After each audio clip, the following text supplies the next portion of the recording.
So I'm going to try and put together a little video. Anzac Day 2025 is very close now, and in 2000 I celebrated, well actually in 1999 I made a commitment to my grandfather and grandmother that I would go to Gallipoli to celebrate or commemorate his father, my grandfather's father, who died at Gallipoli on the third day.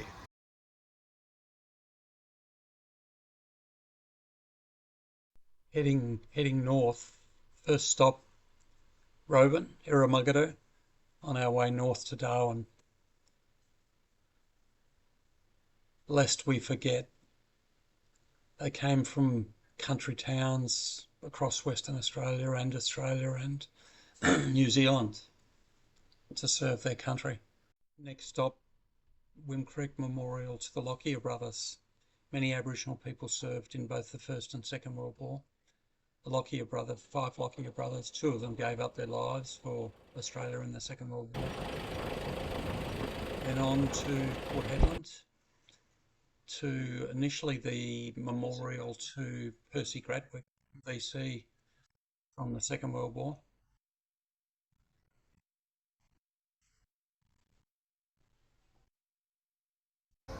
So just a little bit of context.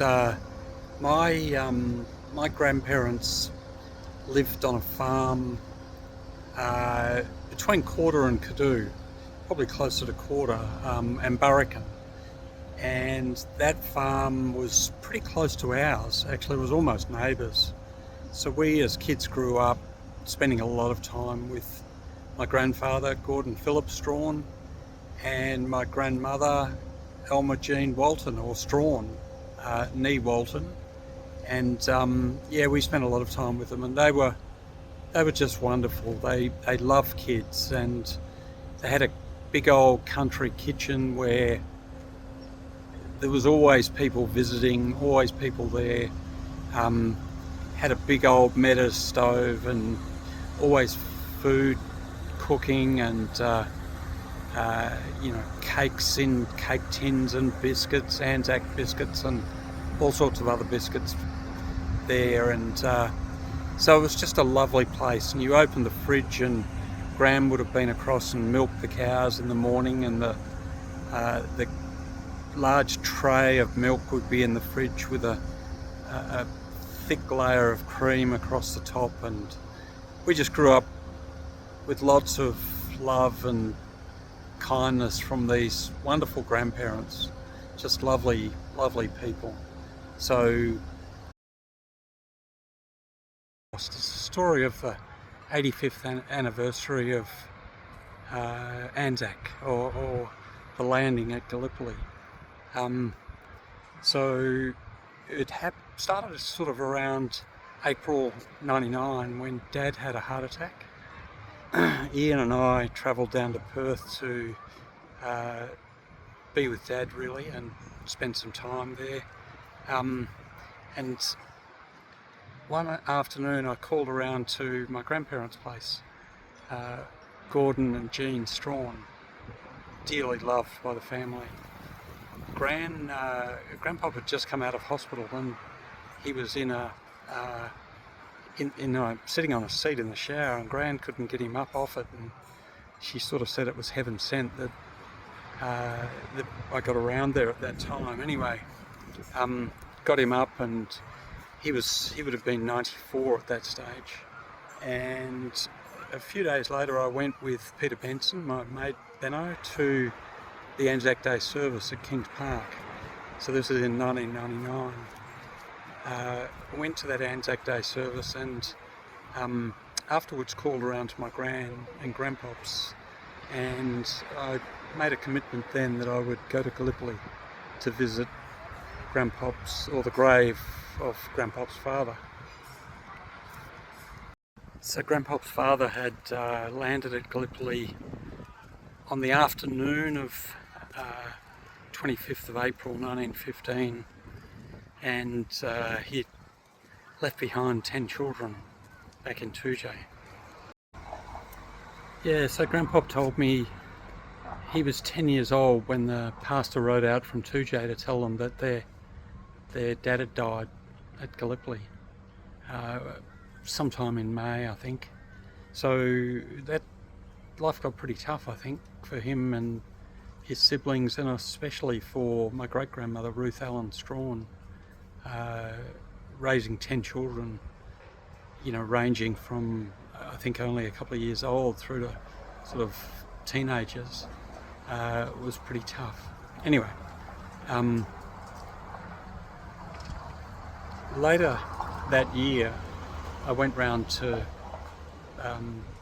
I started doing a lot of research actually, and research into where Grandpop's father, William Henry Strawn, had died. He was 46 years old, whereabouts he'd died. But I'd gotten letters, I'd been able to kind of track down his military number. He was Soldier 199 in the Australian Infantry Forces, or the very first regiment put together. He was part of the 16th Battalion.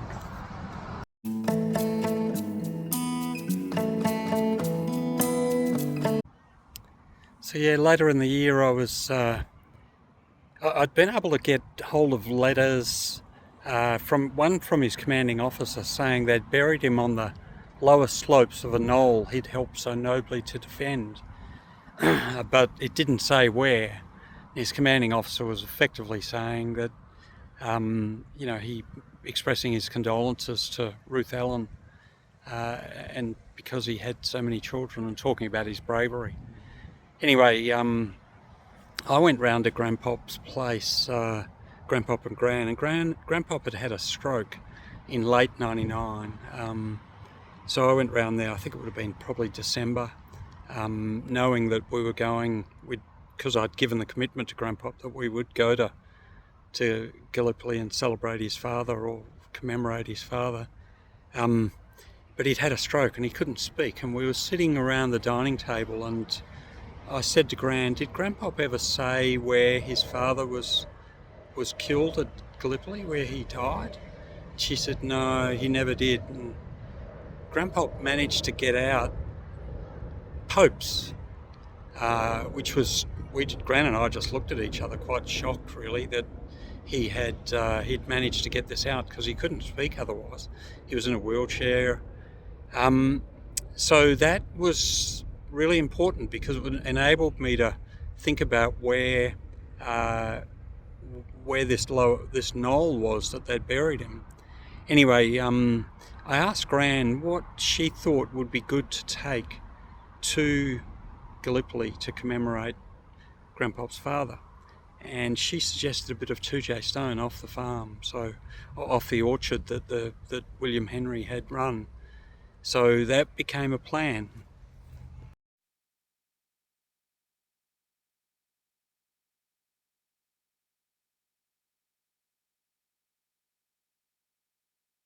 We had the answer to where William Strawn was buried at Gallipoli, and that enabled us to do a lot more research.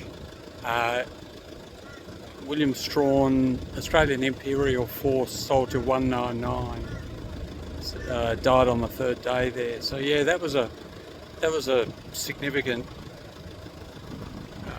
bit of discovery really, and it was enabled us to do a lot of research, and able to dig down to battalion, what the battalion did when they landed, where they went to. Of course, they went over to Melbourne before departing from Australia.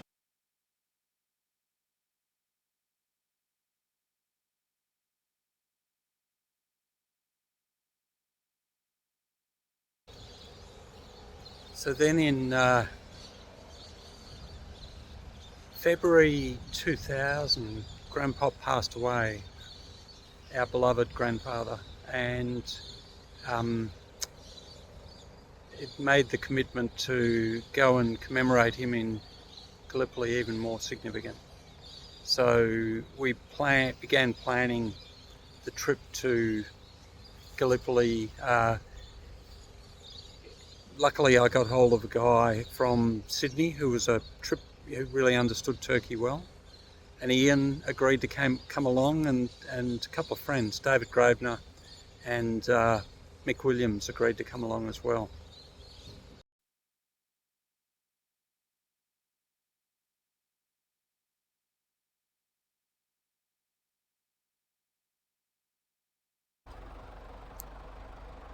So just a few days before we were due to leave, Ian, Dave, Mick and I, for Turkey, I headed off with Mum and Dad I'd been in contact with the North family, who now own Strathavon, the property that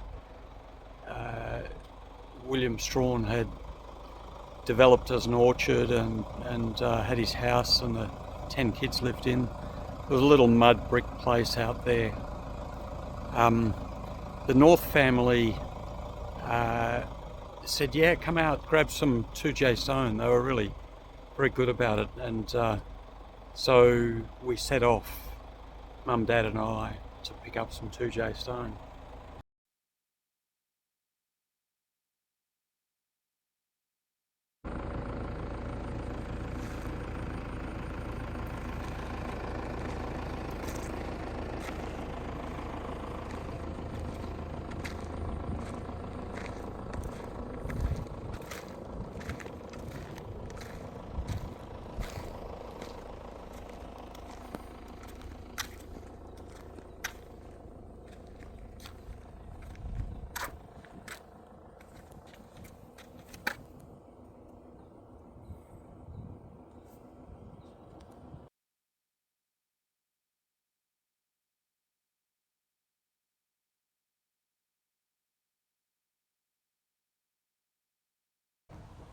So yeah, question I've got really is, why would a father of 10 children sign up for the war?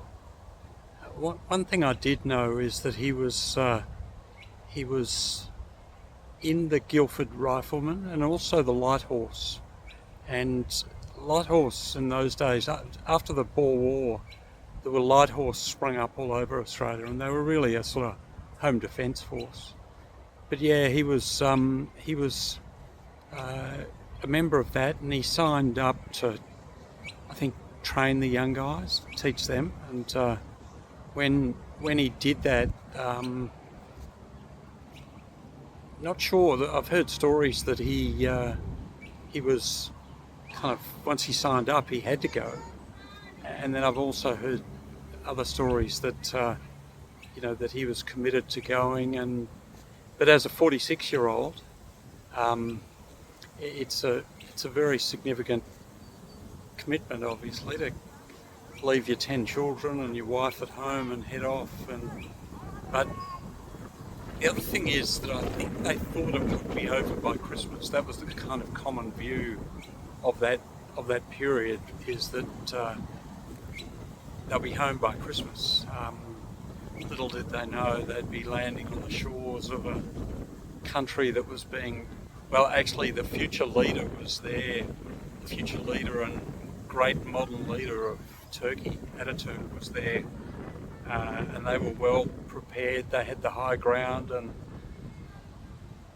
it was a terrible disaster really for the Australians, even though they acquitted themselves incredibly well. But yeah, life was pretty tough, I think, for my great-grandmother. Once her husband died, she had to move into 2J. Luckily, apparently her brother was the butcher in 2J, and that made it a lot easier, I think, for them. But yeah, 10 children. I know that some of my uncles went well digging up in the Pilbara on stations like Petermullah, through that area.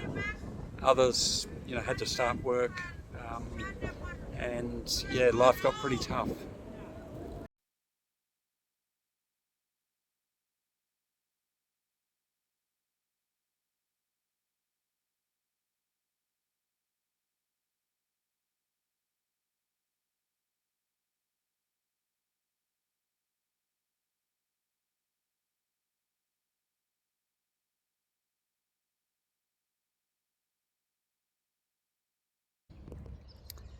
So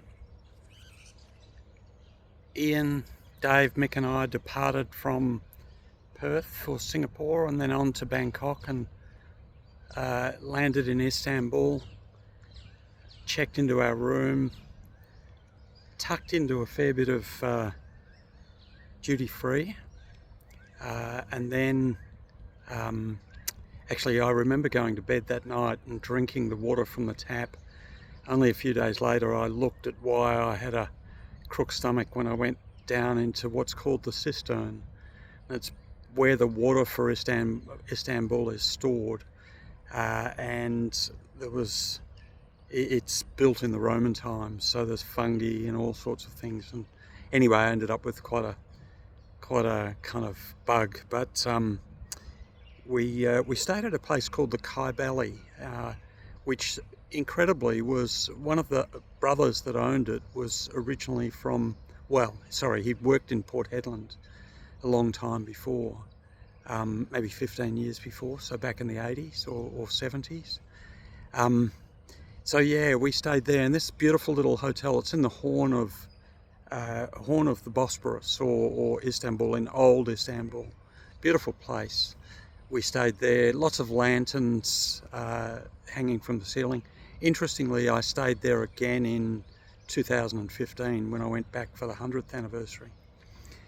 So we headed down to Gallipoli, and Gallipoli was amazing because only a year or so before there'd been a great fire, and the fire had burnt right through the valley, and it made for the first time that you could really walk through the valley, through where my great-grandfather had gone through, because they had landed in the afternoon of April the 25th rather than the morning. They'd been offshore waiting. When they landed, they were sort of split by a Indian team, or an Indian group of people disembarking, I think from one of the Punjabi regiments. But by this time of the day, they knew that there was a valley or a gully called Shrapnel. They called it Shrapnel Gully, up through where most of the soldiers had made it to. Nobody had really gotten to the high ground, or they'd gotten there, but they'd been fought back. So my great-grandfather had filed up through that valley, and they'd made it as far as a place called Pope's Hill, which my grandfather had mentioned or had been able to get out. When they got there, they were completely surrounded by fire from all directions. It was a very difficult position to be in. But what had happened, there'd been this fire in about 1999 that had burnt through all the valley, and so for the first time in 70 years properly you could walk through the valley.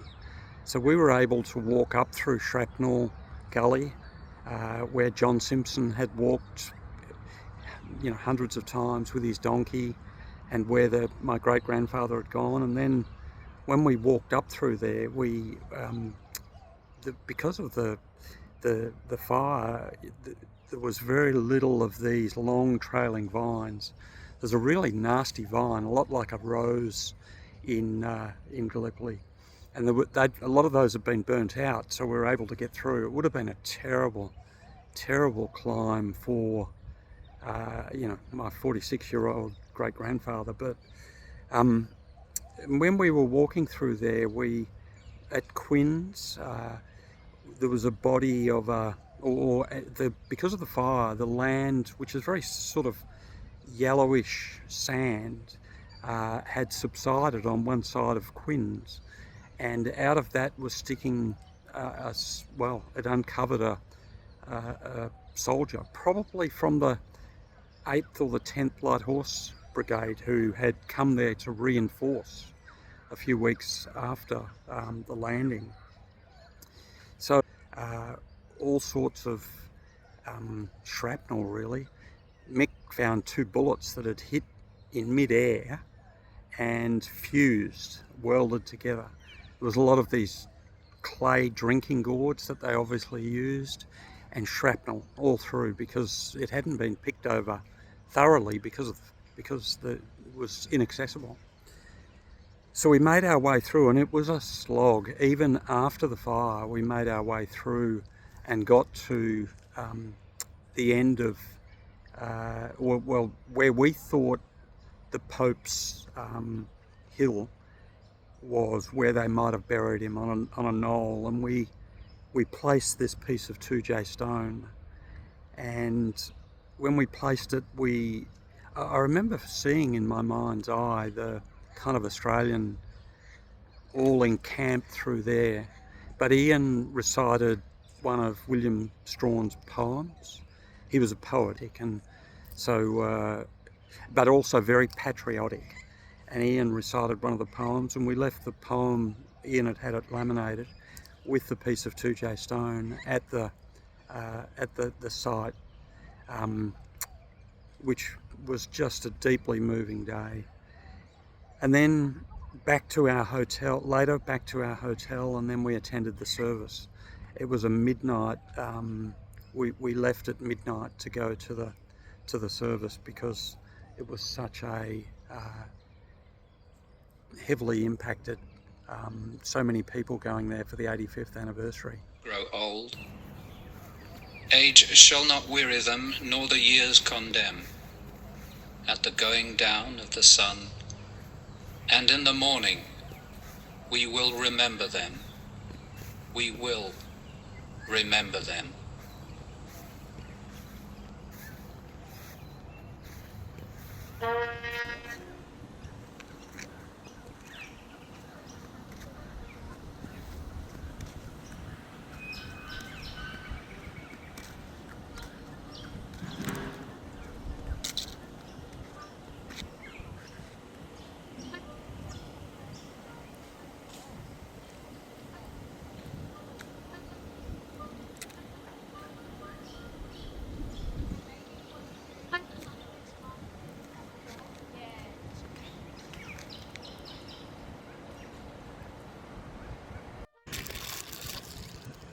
So after returning from Gallipoli and laying the stone at least near to where William Henry Strawn would have been buried by his mates, my grandfather had died, but I rang my gran, and she was very pleased that when I told her that I was able to put that piece of stone close to where he'd passed away. And she told me that Grandpa was close by. Just before he died, he talked about travelling all over Bassendean, being above the place. That was the day before, and she was able to communicate with him every day at that time. And she said she was the next world is very close to this world. It was a lovely conversation with my gran, and she was happy that we'd been able to fulfil our commitment. And so was I, really happy.